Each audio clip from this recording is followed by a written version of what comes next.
Okay, it looks like we're live. Hi, everyone. How's it going? Joanne here from GoWP. Welcome to today's webinar, Growing Your Agency with Content Marketing Services with Lindsay Halsey, co-founder of Pathfinder SEO. I'm just going to go ahead and confirm, see if we're live on Facebook. We should be live on Facebook. Fingers crossed. Let's see. Looks like we're live. I think we are. If someone can confirm on the chat if you see us on Facebook, or if you can just say hello, tell us where you're at, that would be great.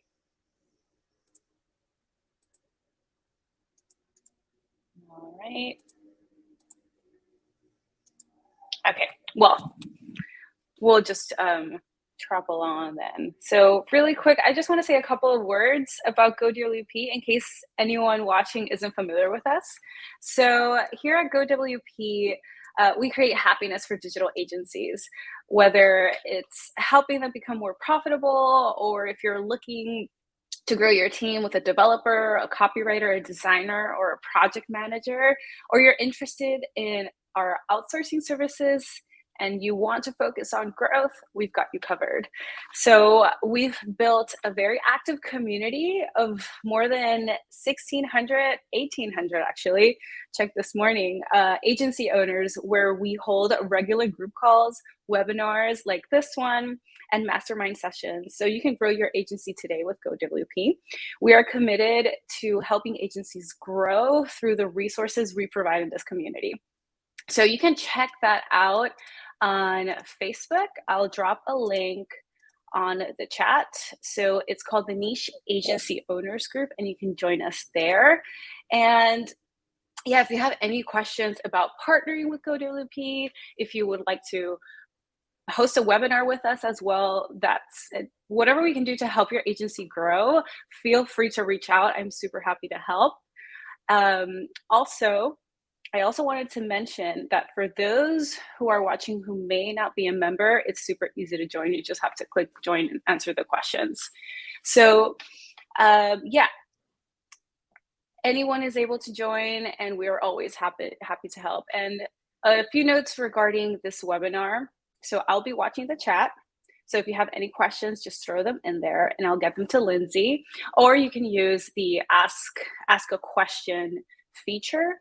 And that way, it's just like a better way to prioritize things quicker.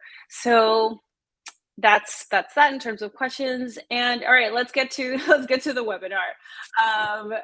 Lindsay Halsey is the co-founder of Pathfinder SEO. She has over 10 years of experience working in SEO with small to large businesses.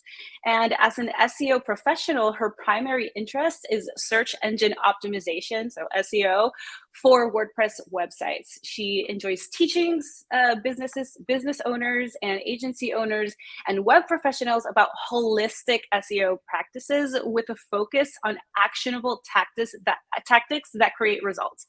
So we're all focused on results, and I personally love that, because if we're just doing things for the sake of doing things, like what's the point, right?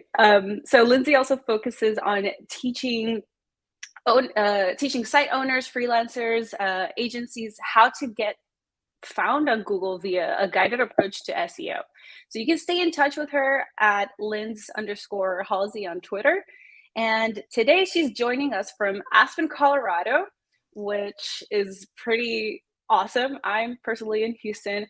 And on a personal note, I want to note that Lindsay is also a badass hiker and runner. And if there are any kind of running groups that y'all want to join in Colorado with Lindsay, she will give you your money's worth.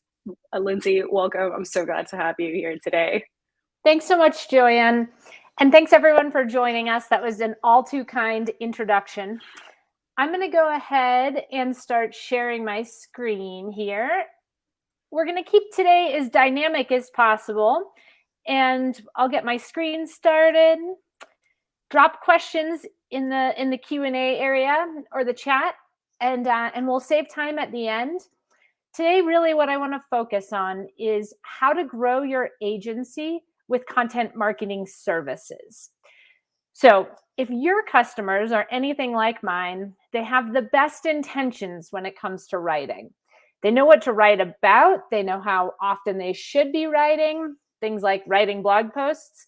And yet, when push comes to shove, I almost never get the content. And yet, those same business owners are looking to grow.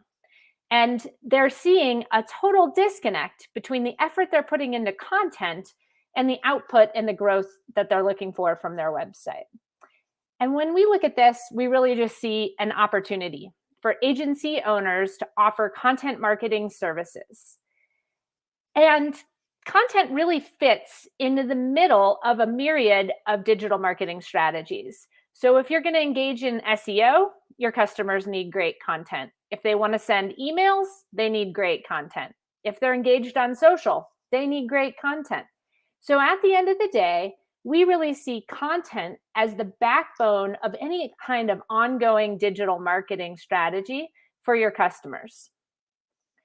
Today, what we're going to cover is why agencies should sell content marketing services, how to integrate these content marketing services into your offering, think packaging, how to price content marketing services, and then how to report on the ongoing value your agency is providing. So let's start with why sell content marketing services. There's really three big reasons why I think agencies should be offering this. The first is need. We just covered that it's a high need service that your customers, while being able to write content and produce a blog on a regular basis, often just don't get the job done. It's the backbone of your customer's growth strategy. From your perspective, you're looking at a recurring service. So content marketing is best delivered on a month-to-month consistent basis because no matter what you're engaging in as a broader picture, you care about SEO, you care about email marketing, you care about social, those are all recurring services, all recurring initiatives. And the third reason is because it's scalable. You can outsource the time-intensive role of content writing.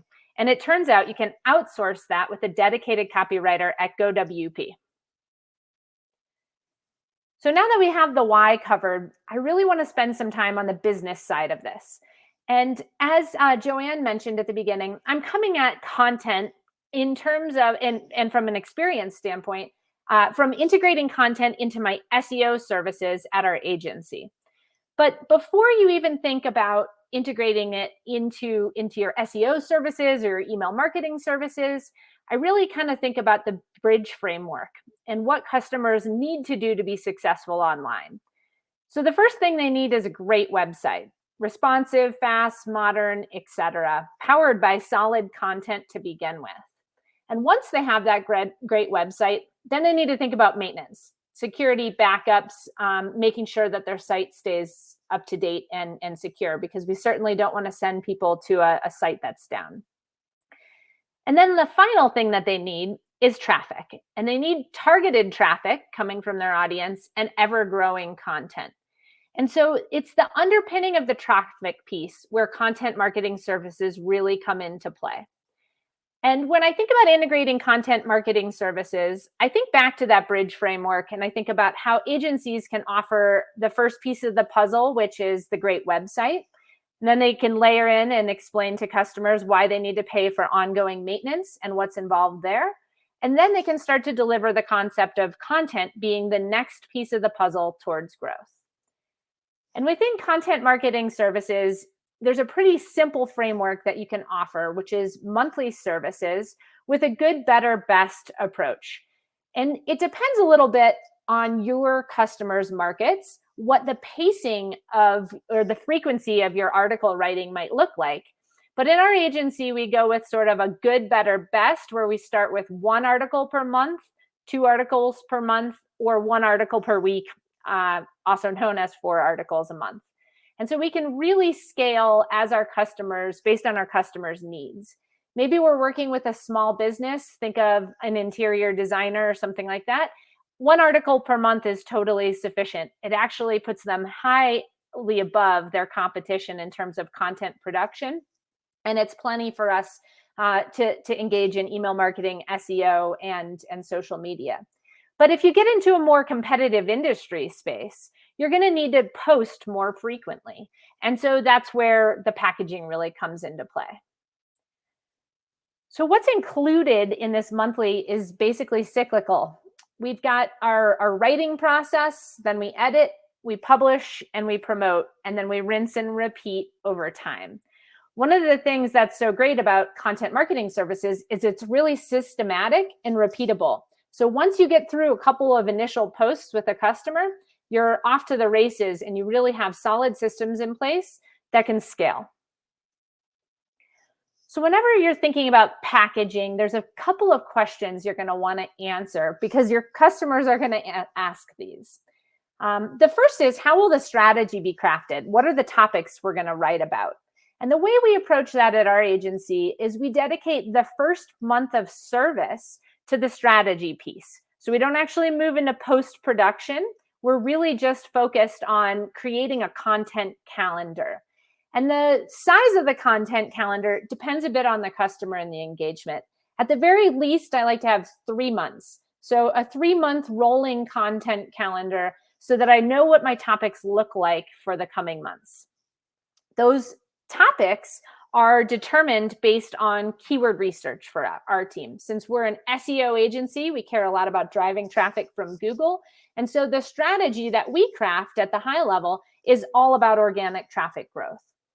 And that doesn't mean a customer can't come in with requests and that this strategic process isn't collaborative.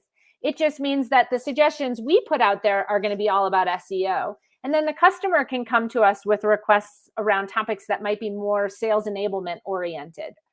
Maybe they won't drive as much traffic from Google, but they're really important to the business. So that's how we handle the strategy piece.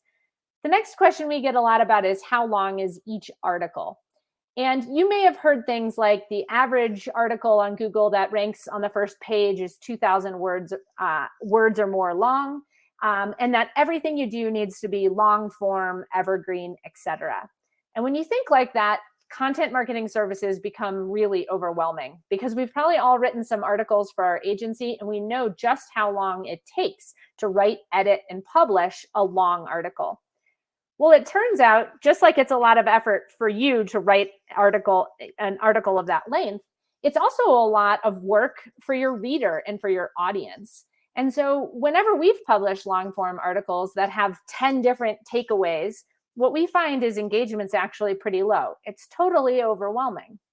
And so instead, what we really focus on is creating articles that find a balance. And so when we are pitching this as a service, we talk about creating content that's between 800 and 1,200 words long. But at the end of the day, the article length is based on the topic. So we give ourselves a little bit of wiggle room there that sometimes a post might actually be a bit shorter and sometimes a post might be a bit longer. And that at the end of the day, though, if you were to balance out a year's worth of content, you'd be somewhere around 1,000 words an article. The next question we get a lot is, will your strategy be 100% focused on blogging, or are we going to create other types of content? So copywriting isn't just limited to blog posts. And so this depends a lot on the customer's business. Some customers simply need help with keeping their blog up to date. And so in that case, our strategy is 100% focused on blogging. Other customers have really weak pages. Things like their services page, maybe if they're an e-commerce site, they're really weak on their category pages that feature each of their products. And so in that case, our strategy might actually balance a little bit of blogging with a little bit of page creation, or page content creation. And sometimes we're not always working on something brand new. We're actually evolving a past article. So we add that in there from a strategic standpoint, that sometimes our best effort doesn't go into creating something brand new, but it goes into revision and expansion. And so when you're in the sales process, what you're trying to do is make sure your customer understands where you're going to invest your content marketing efforts in a really impactful way.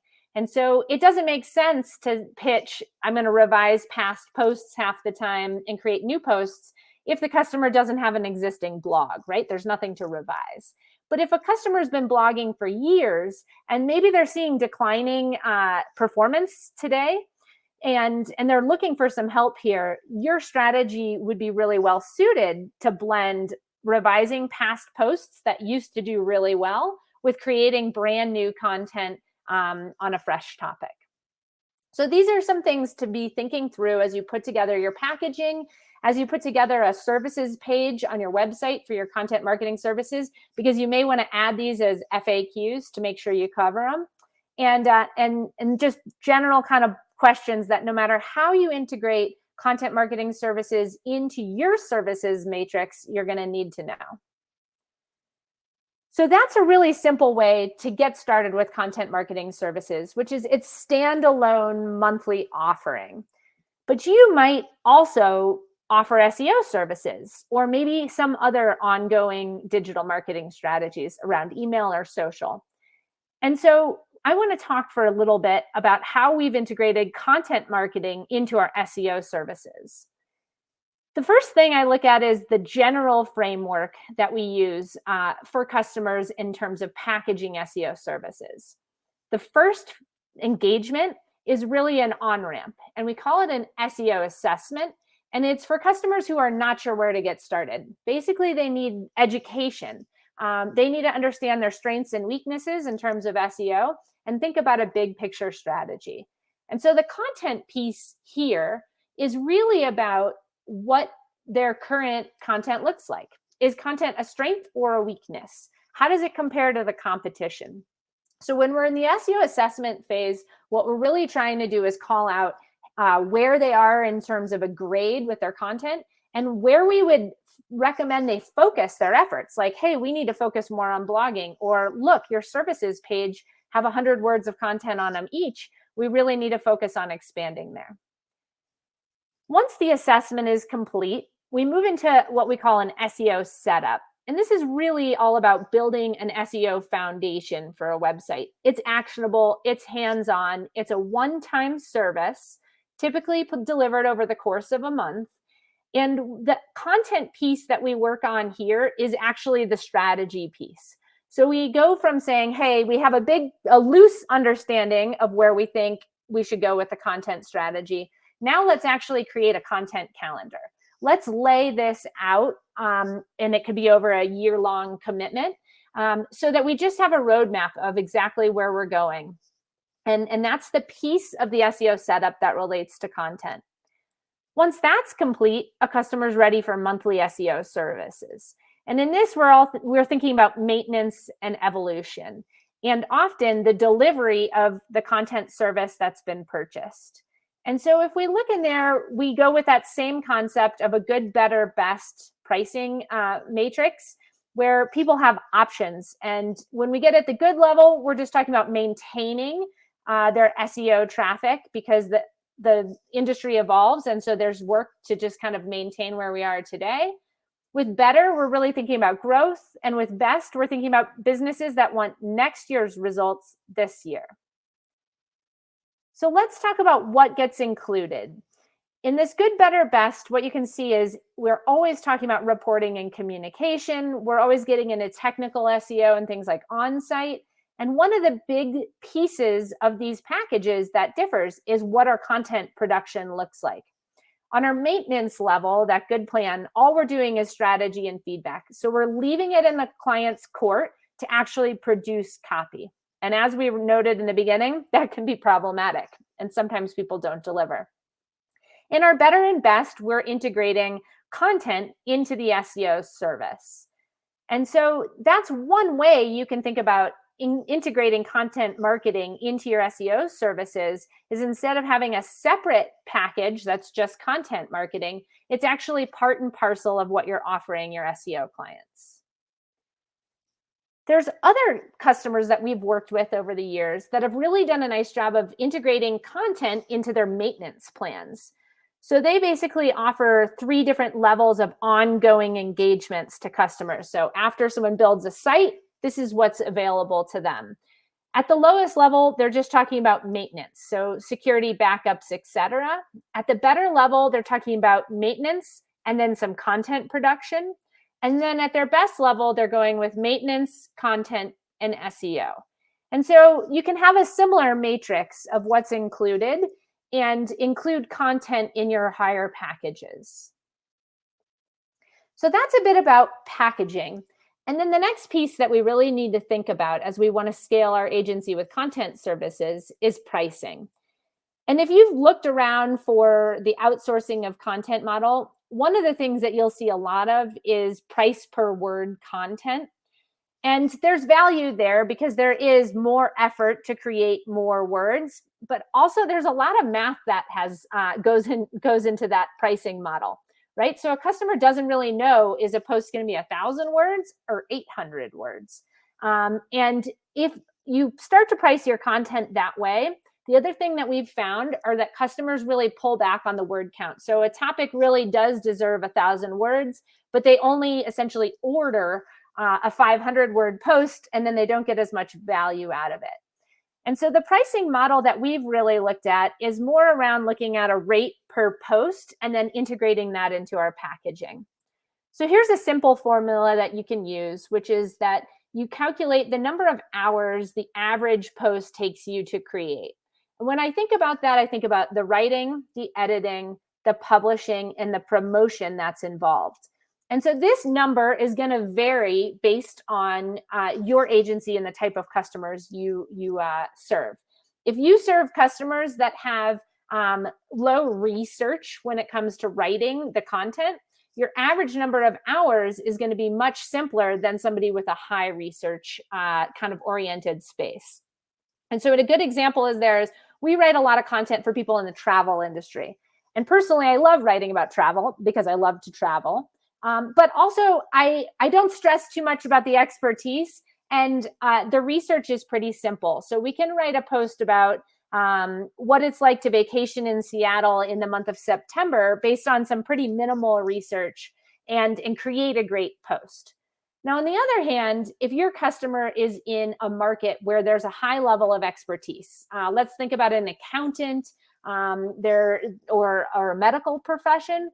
Not only do you have to fact check a lot of your work even more, but it's going to take more research because it's likely a bit out of your depth. And so you want to factor that in and test this before you really develop your packaging by writing some posts for a handful of customers and really trying to calculate how many hours you're going to invest. So at our agency, for our customers, our cycle is somewhere around 4 hours of work per post. It's about 2 hours of writing, an hour of editing and approvals, and an hour to publish and do some basic promotion. And so we take that number 4, and then we multiply it by the employee hourly rate of whoever is kind of responsible for delivering the service. And we just determine what our break-even hourly rate is. Then we add in a profit margin because we're not just trying to break even, we're actually trying to make money on this service. And we end up with sort of a per post rate that we can focus on. And so at our agency, it looks a little bit like this: 4 hours per post, $25 per hour. Our break-even rate is around $100. And then we come in and we add a profit margin, and we're looking at trying to charge somewhere around $300 per post.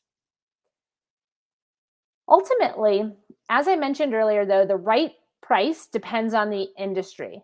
So if you're writing articles in an industry where the search volume or the competition is low, the research levels are pretty minimal, your pricing may scale down from that. And if you're taking on an industry where it's highly competitive, where maybe you need to go beyond the 1,200 words or something like that, you might want to scale up your pricing. And ultimately, you need to go back and do this math for your agency. These are just really guidelines and a sample of what we've seen at our agency. So ultimately, rather than serving on a per post rate, which we said was around $300, we come in and we integrate this pricing into our good, better, best framework.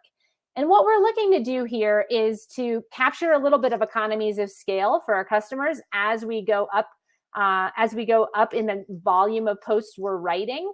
And we start with our good pricing a little bit higher And then we make the per post rate less as you get more articles, because you get in a bigger cycle with those customers, and there are some economies of scale. So for instance, maybe if you're writing 1 article per week, you might actually be providing all 4 of those articles to a customer in bulk, and they're providing you their feedback all at once. And so then you're just rolling those out and using some post scheduling to make those happen. So you can be really efficient with that service, and maybe there's a little bit less back and forth. And so we factor that into our pricing, and we charge a little bit more for people that just want 1 post per month. We charge a little bit less for those that just that are going to scale up and do something like a post per week. Once you have your pricing, and I should mention back into the pricing, this is just basically a framework that allows you to then go into whatever your services are. Say you're doing the maintenance approach, where you're going to offer maintenance plus content as a package, and start to try to integrate, well, if my maintenance package costs X and I'm going to offer 1 post a month in there, this is what my pricing might look like. So skipping ahead a little bit to reporting. So a lot of customers simply get the value of the service out of the fact that you've taken something that is time intensive that they were failing at, and you've taken it off their plate. And that's awesome. But ultimately, they also want to connect the dots, not just from the fact that you're providing the production value, but also that they're seeing results. And the type of results you want to report on a monthly basis is going to depend on what the overall initiative around growth is. Is it organic traffic from Google? Is it your open rate on email? Is it engagement on social? So your exact reporting sort of template depends on the framework that you're fitting your content marketing services into. But at the end of the day, what I'd really encourage you to do is to have a monthly touch point with a report. And at our agency, we do this via an email. We try to deliver them by about the 5th of every month. And the email has a little introduction, a written introduction that tells the customer what we're seeing. So when we go into Google Analytics, what we're seeing is your top 5 pieces of content are blog posts that we've written over the past few years or something like that. So we're providing them some contextual information about what their content performance looks like. Maybe we're telling a story. Hey, we revised this old post last month, and this month we're seeing more visibility on Google and thus more traffic. So we're connecting the dots between a singular effort or initiative of what we did, and then also the outcome. And so we've got a little bit of an overview of what the performance looks like. And then we detail what did we do and what are we going to do the next month. And so it's just a quick recap to say we wrote these 2 posts. And they're live. And next month, these are the 2 posts that are already on tap. Your customer will have likely already approved your content calendar. So these topics aren't really a surprise to them. You're trying to get that approval process done in bulk at the beginning. But it's nice to remind customers what you're going to focus on in the coming month, because it may give them a quick, hey, I forgot to tell you about this, or hey, I should mention, next month we have a new priority and we might need to move around our content calendar. So that email is a touch point to really just make sure customers are still on board with our topics, et cetera. And when you think about what are you going to use as a reporting tool, there's a lot of options out there, of course. At the end of the day, Google Analytics is usually the underlying piece of that performance data. So with Google Analytics on your website, you can collect information about what pages, what posts are seeing the most engagement, the most traffic, where that traffic is coming from, and you can do the analysis to communicate to your customers. Your customers probably will never want to log into Google Analytics because it's pretty overwhelming in there.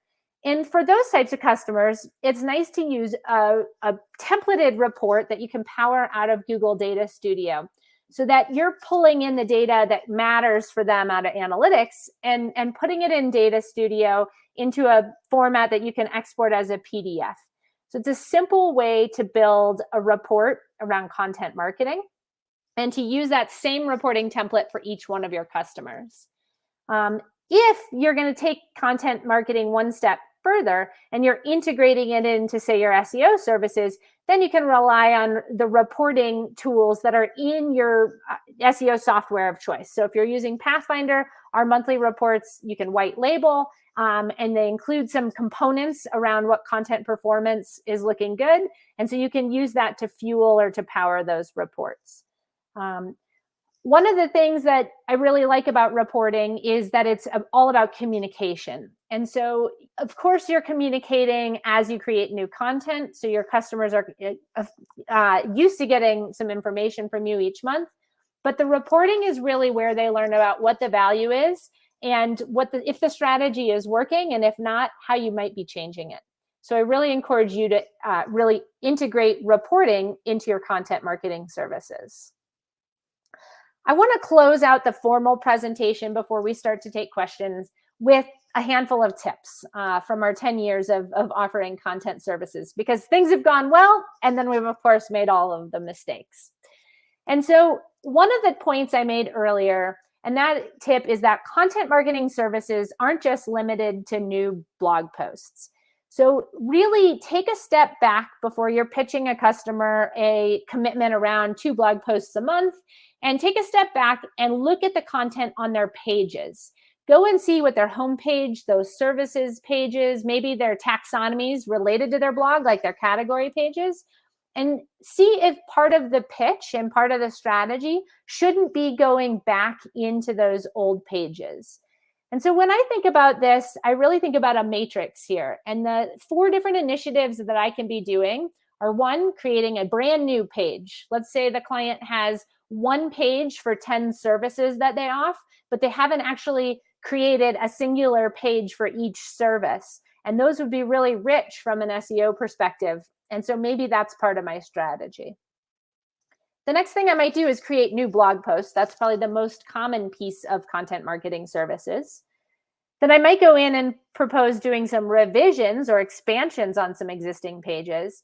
And finally, I might be looking at revising some old posts that are underperforming, or that started to reach into a keyword space, but really didn't reach their way to the top of Google. And they need more content, better content, more structure, etc.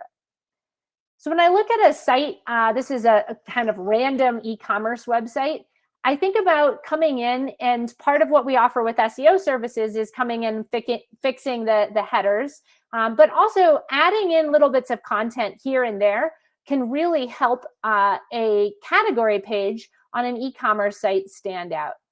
And then you can get even more tactical, and below the product, you can add some FAQs. And so this is the type of content that adds a lot of context for the search engines about what the page is about, and helps it get more traffic. And so content marketing, kind of as noted, it's not just about blogging. Sometimes our highest value content initiatives actually relate to other things. Let's see, next tip here is to target every angle of your client's expertise. So one of my favorite pieces of pushback from customers when they're not writing is that they don't know what to write about. Because in about an hour, I can usually come up with about 100 topics for a customer. And they're, of course, not the most well-researched topics or anything like that. But I can create a laundry list where you could come out of the 100 topics with 10 golden pieces of content to create. And so when I think about that, I think about this concept of targeting every angle of your client's expertise when you're thinking about topics. And the way I look at that, or the way I break that down, is I use a tool called Answer the Public. I also use things like Google Search Suggest to get ideas. And I break my client's expertise into a series of 2-word phrases, kind of for each segment of whatever they do. And so this is for an e-commerce company, and they work in the energy chew space. So they create like energy gummies. They create bars, granola bar type things. They create some of those goos that people eat that are kind of gels. And so they have a couple of different clusters of product. And within each cluster of product, I can drop the 2-word kind of core phrase, in this case, energy chews, in the Answer the Public. And I get this whole array of questions, comparisons, things with prepositions that people are asking to the search engines that would drive organic search traffic.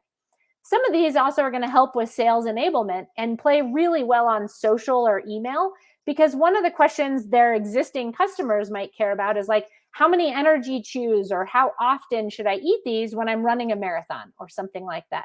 And so by sharing expertise in these kind of different topic clusters, we can really reach and engage our current customers while also finding a broader and newer audience. So when I'm doing this, I take those nuggets of ideas and I drop them into a grid that looks a little bit like this. And each one of these are topics that I could write about. So why energy chews? What are they? When should you eat them?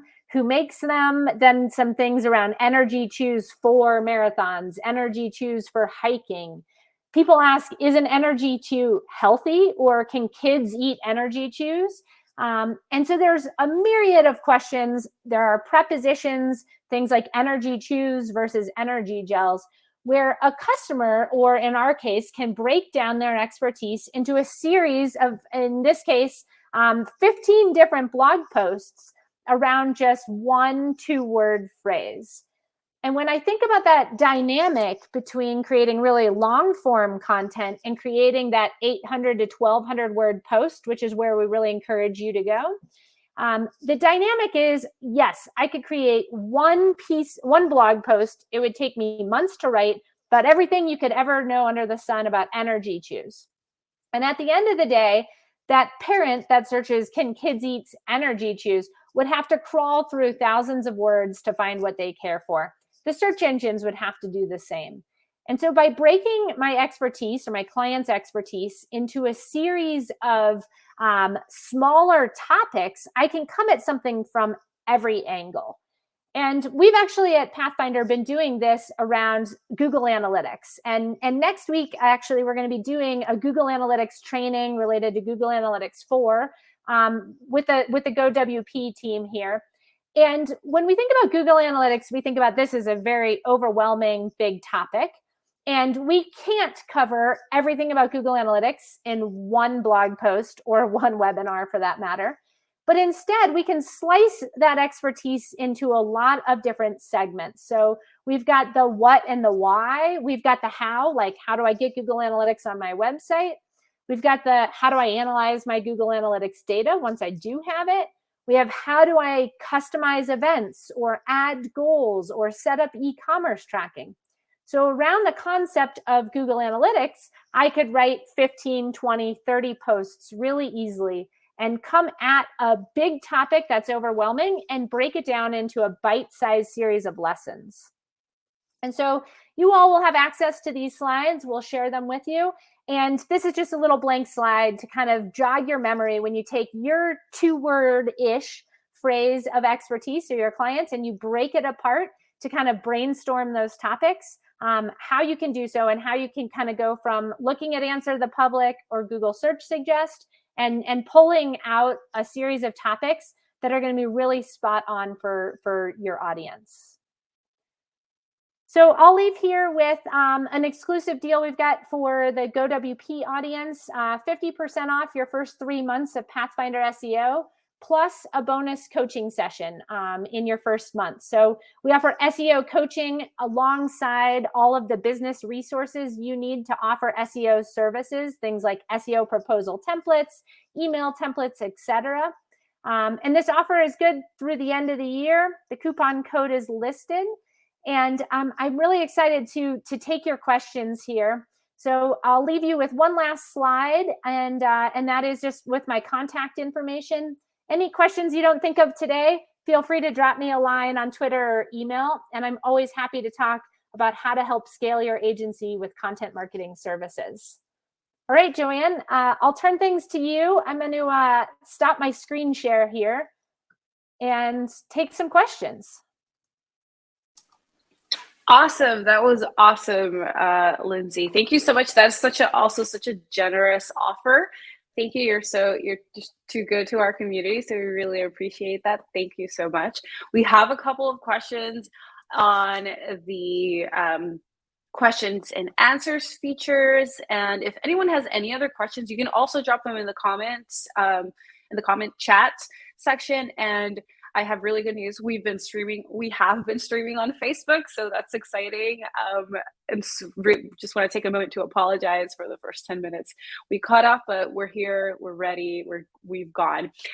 So the first question we have is, what are some of your favorite tools for SEO research?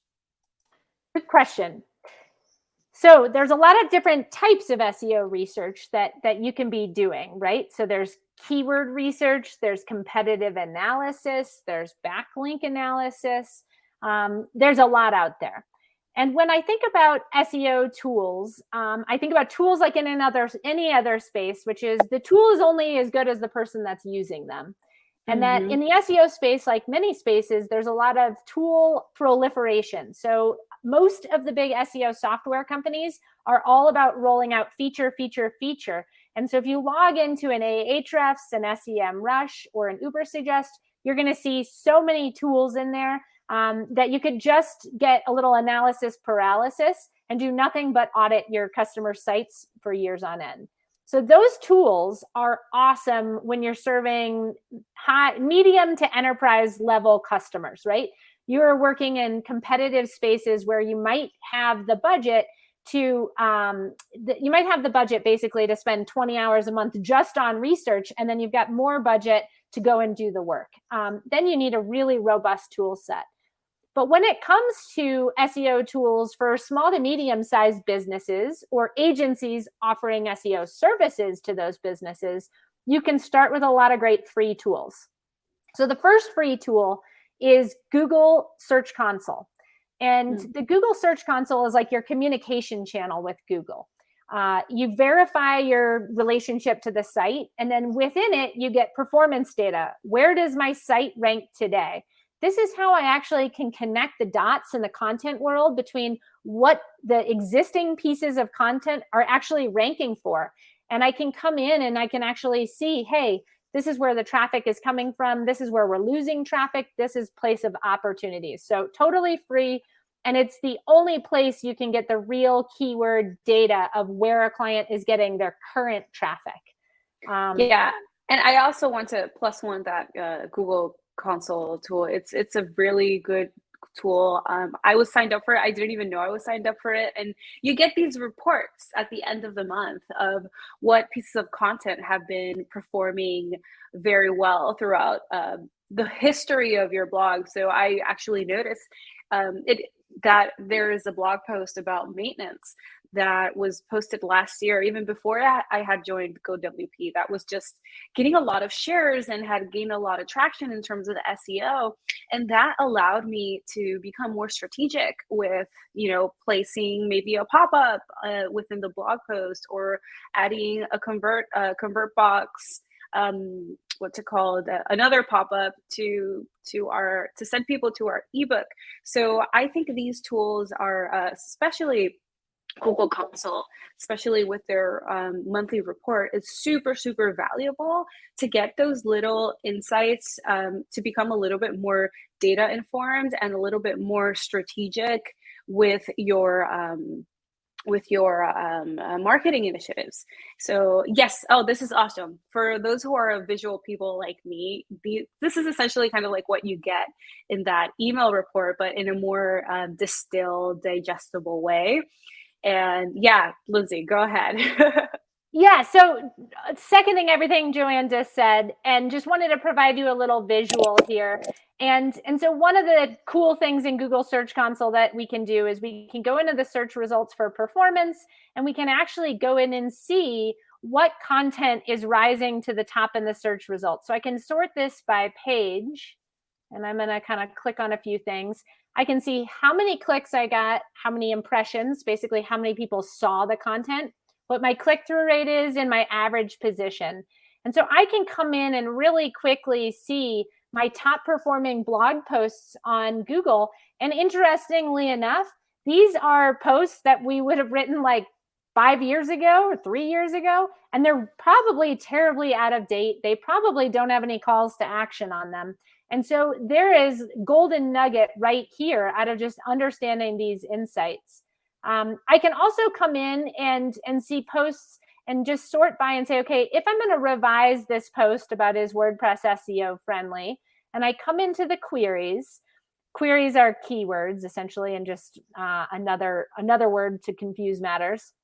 I can see all the keywords that I'm ranking for, and then I can see what my average position is for this. And so I can say, the reality is I can't do much better.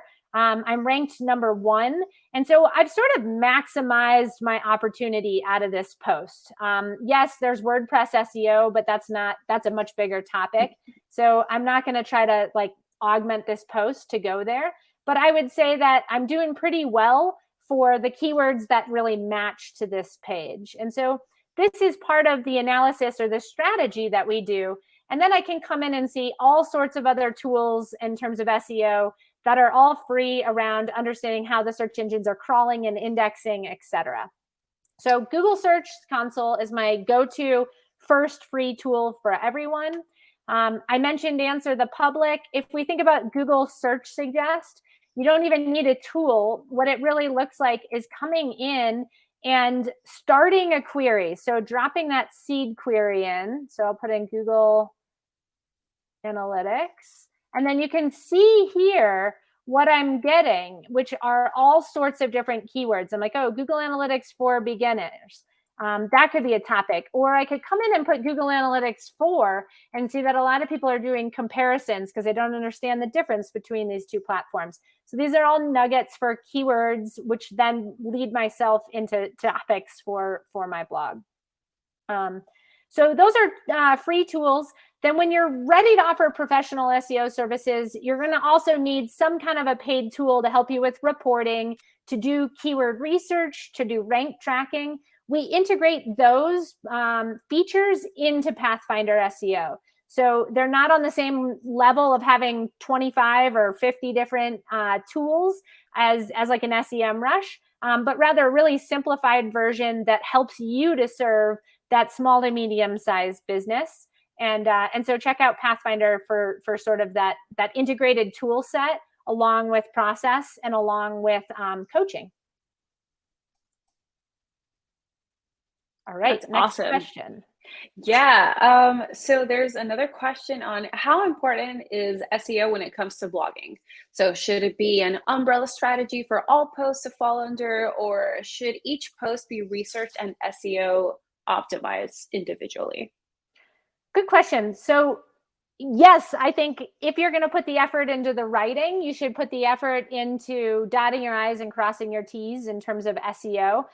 Basically having a little checklist that as a post is going to go live, you're going to make sure your headers are dialed in so there's nice structure. You're going to make sure you have a custom title tag and meta description, that you added alternative text on all of your images, that you put it in a category, that it has a good permalink. So you're looking at a list of about 10 different small things, maybe talking 15 minutes a post, that you're going to want to think about SEO at the publish phase. But SEO is also really important before you ever get to writing. And so whenever I think about collaborating with a writer, like a writer from GoWP, I think about kind of our balance of expertise. I'm not a great writer. I'm good at doing keyword research, and I'm good at coming up with content strategy, and I know my customer. So I talk to the customer. I know what they need to be writing about. And so I create the content strategy. And in my content calendar, I actually note the keywords that matter. So as I was doing the calendar, I'm adding in the keywords that matter so that the writer knows I want you to use the phrases, is WordPress good for SEO? Is WordPress SEO friendly? That's a different phrase. And so I'm giving that in sort of a content brief format where I'm saying, hey, I need you to go and write this content, and you need the title, you need the keywords to use, you need a relative ballpark on length. You don't know what I'm, without me communicating that to you, you don't know I want 500 words or 2,000. I might provide a competitor's post that I think does a good job, so that's just going to fuel the research a little bit to see what we're up against. I might add in a couple frequently asked questions because I know the business space. And so I'm like, hey, these are the things I get asked.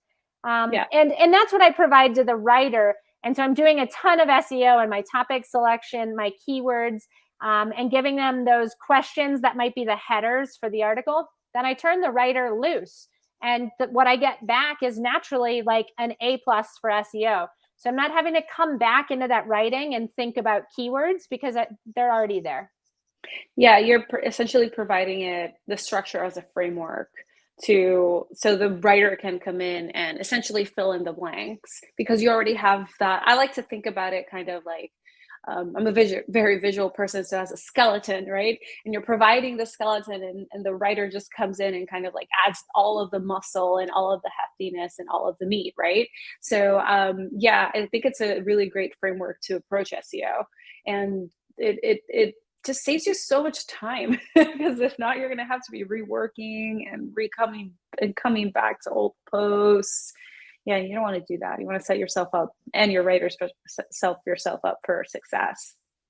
Yeah, and ultimately, when I think about there are a couple of posts I write a year that I don't worry about SEO, right? I still do the dot my I's and cross my T's. But if I'm writing a blog post about the sale at Pathfinder or something, I'm not doing SEO for that or keyword research for that. That's different. And so you'll have topics like that I put into this category of like no one is searching on Google for it. And there's still great reason to write those. Or people will tell customer stories, right? Let me tell you this story of this customer that succeeded, using our software or whatever it might be. Those aren't really SEO posts. They're for sales, they're for social, and they're mixed into the calendar. Yeah, definitely. I agree 100%. Another question that we have is that for someone getting started on offering SEO or content marketing services, how does Pathfinder SEO help? So Pathfinder helps by first helping with the business side. So you've got to get your packaging, your pricing, your sales proposals, your pitch dialed in to go out and sell that first customer. And so we help with some business consulting to get you started. Then we give you the process. So we give you hey, you're doing an SEO assessment. What the heck do I do? Or I'm doing the SEO setup. What are the 10 things? And we give you all the lessons and a little checklist.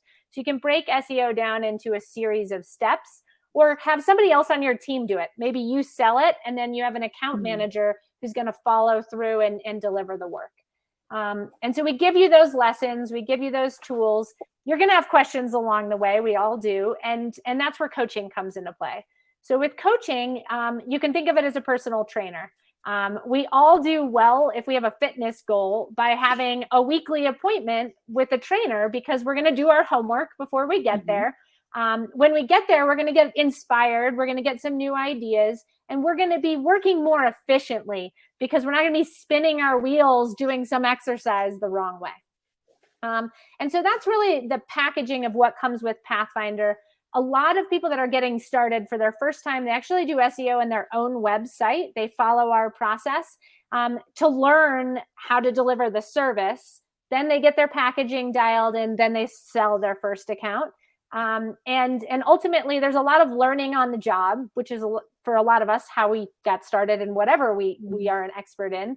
But Pathfinder is there kind of behind the scenes to help you.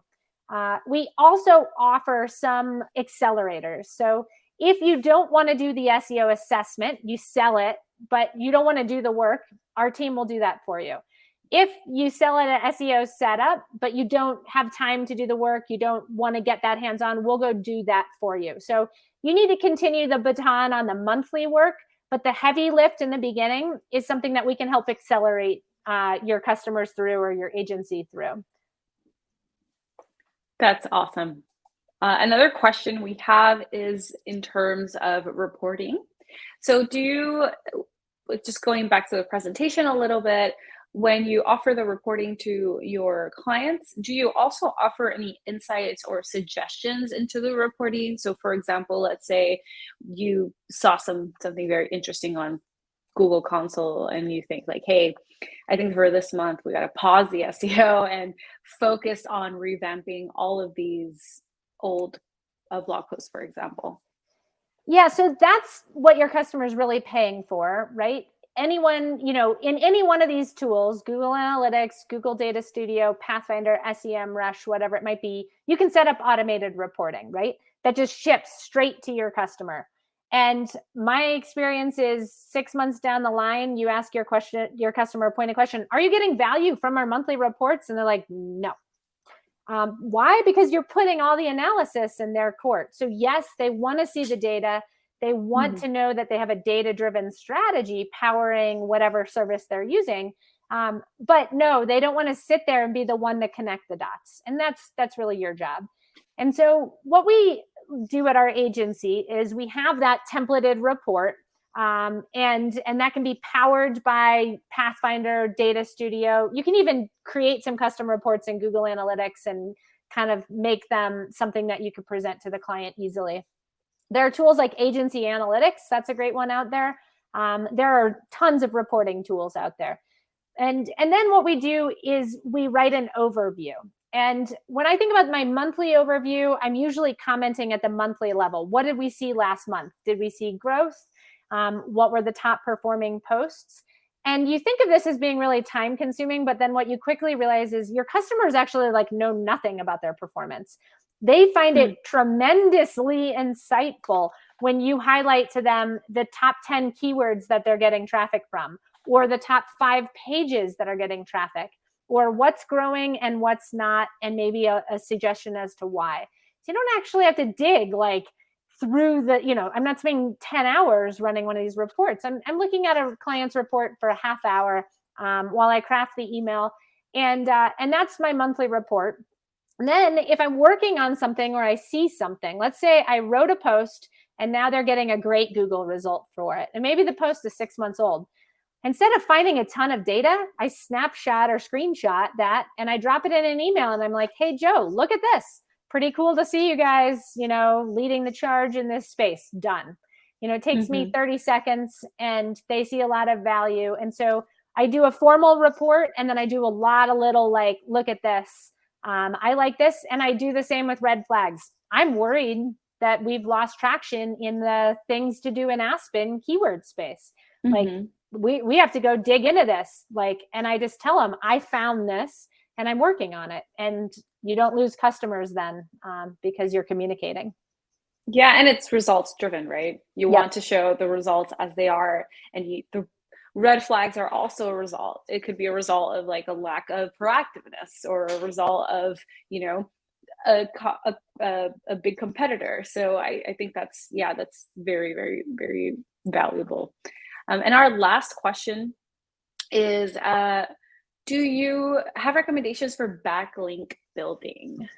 Yeah, so that's a huge topic. I could do a whole webinar on. Yep. So happy to do that with you all.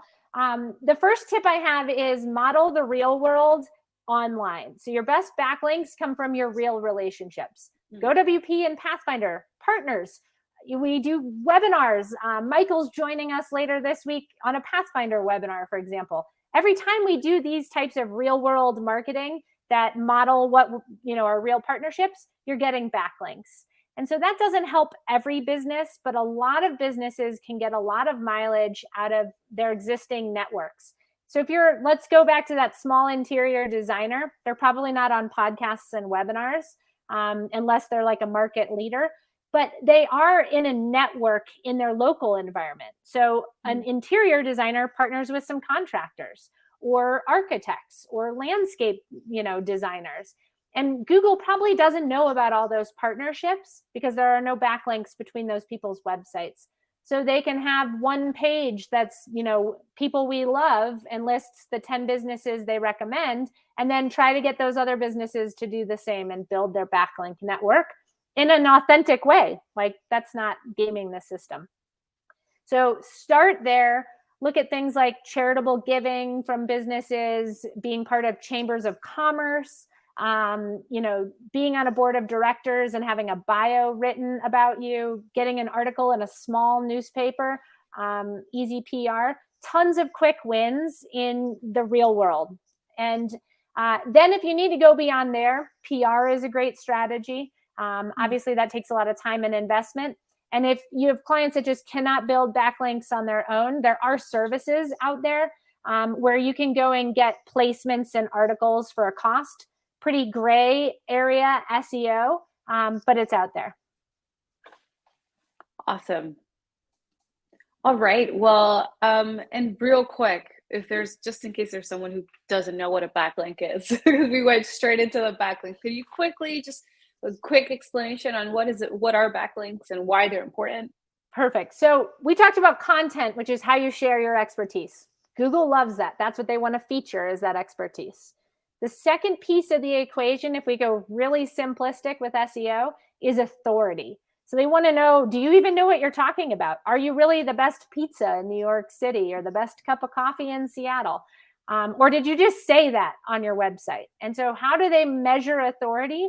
They look to see how many links come from other websites and point in or to your website. So if I have a blog post and I write something and then I have a topic somebody else wrote something about better or more, I link to that. I'm giving them a backlink, like a vote of endorsement in sort of a popularity contest to build domain authority. And the number of backlinks a website needs depends on the industry space, just like the amount of content you need. So if you're playing in that local interior designer space, you need to be in the mix of domain authority with those competitors. If you're competing with the New York Times, you need to have a domain authority that's top notch, because the New York Times is huge and has a ton of domain authority. So it's all relative. Awesome. Well, Lindsay, we're just over 1 minute of 12:30 on my side of the time frame. Thank you so much for all of your insights, for joining us today, and for all of the incredible value that you've added to our space and our audience. And thank you so much for the offer that you've offered to our audience. So if you haven't redeemed it yet, go ahead. It's valid until the 31st of December. So through 2021, so the rest of the month and the rest of the year. Thank you so much for joining. I will see you next week. So next week we have another webinar with Lindsay, and it's all about Google Analytics 4, which is very exciting because I'm really looking forward to it, because I really want to get deep down into the biggest. It's the biggest update that Google Analytics has done, right? In the past, 5-10 years? Yeah, for me, it's the biggest update in the 15 years I've worked in the industry space. So there's a lot to learn. Wow. Okay. Awesome. Well, everyone join us next week with Lindsay Halsey once again. Thank you so much, and I'll see you later. Thanks, everyone. Bye.